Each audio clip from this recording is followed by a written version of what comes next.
एक बार Bill Gates ने एक भिखारी से पूछा, तुम्हारे पास इतना अच्छा शरीर है, सब कुछ है, दो हाथ पैर सब कुछ है, फिर भी तुम भीख क्यों मांग रहे हो? भिखारी बोला, सर मुझे कुछ धंधा नहीं आता, मुझे कोई काम नहीं आता, अगर आप मुझे कोई नौकरी दे दो तो मैं भीख मांगना छोड़ दूंगा।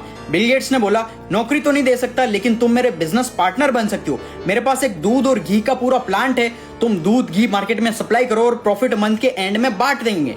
भिखारी ने बोला, कैसे बांटेंगे? क्या मैं 10% रखूंगा और आप 90% प्रॉफिट रखोगे? बिल गेट्स ने बोला, मुझे सिर्फ 10% प्रॉफिट चाहिए, बाकी 90% प्रॉफिट सिर्फ तुम्हारा होगा, ताकि तुम जल्दी सक्सेसफुल बन सको। गरीब भिखारी ने बहुत ज्यादा मेहनत की, मार्केट में घूम घूम कर बहुत सारा दूध घी सब कुछ बेचा और बहुत ज्यादा प्रॉफिट कमाया। लेकिन जब प्रॉफिट बांटने का टाइम आया तो गरीब सोच वाला भिखारी ने सोचा, सारी मेहनत तो मैंने की है, तो मैं उस अमीर आदमी को 10% क्यों दूं?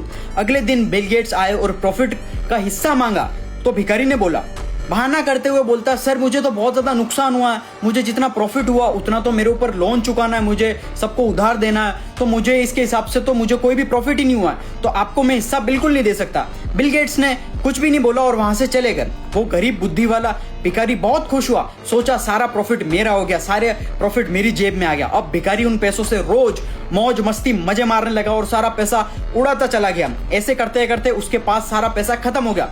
अब पैसे भी नहीं बचे और कोई काम धंधा भी नहीं बचा, तो मजबूरी से अब वापस उसको भीख मांगना शुरू करना पड़ा।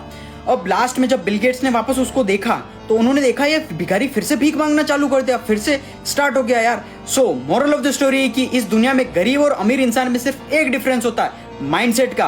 अमीर इंसान सोचता है कि मुझे भी प्रॉफिट हो जाए और मेरे साथ वालों को भी प्रॉफिट हो जाए, लेकिन एक गरीब माइंडसेट वाला हमेशा ये सोचता है कि मैं खुद का फायदा कैसे करूं, खुद की जेब कैसे भरूं, मतलब सेल्फिश हो जाता है बहुत ज्यादा। इसीलिए आज भारत में सबसे ज्यादा गरीबी और अनएम्प्लॉयमेंट है। और तुम सोच रहे होंगे गरीबों में पैसे बांटना अच्छी बात है और उससे सब लोग अमीर हो जाएंगे, ये सबसे बड़ी बेवकूफी है। गरीब लोग वापस से फालतू चीजों पर खर्चा करके खुद वापस गरीब बन जाएंगे। अगर तुम्हें भी गरीब नहीं रहना है तो read the caption carefully and learn skills और वीडियो रीपोस्ट जरूर करना, ताकि सबको कुछ सीखने को मिले और लाइफ में सक्सेसफुल बन सके। और मुझे फॉलो जरूर कर लेना।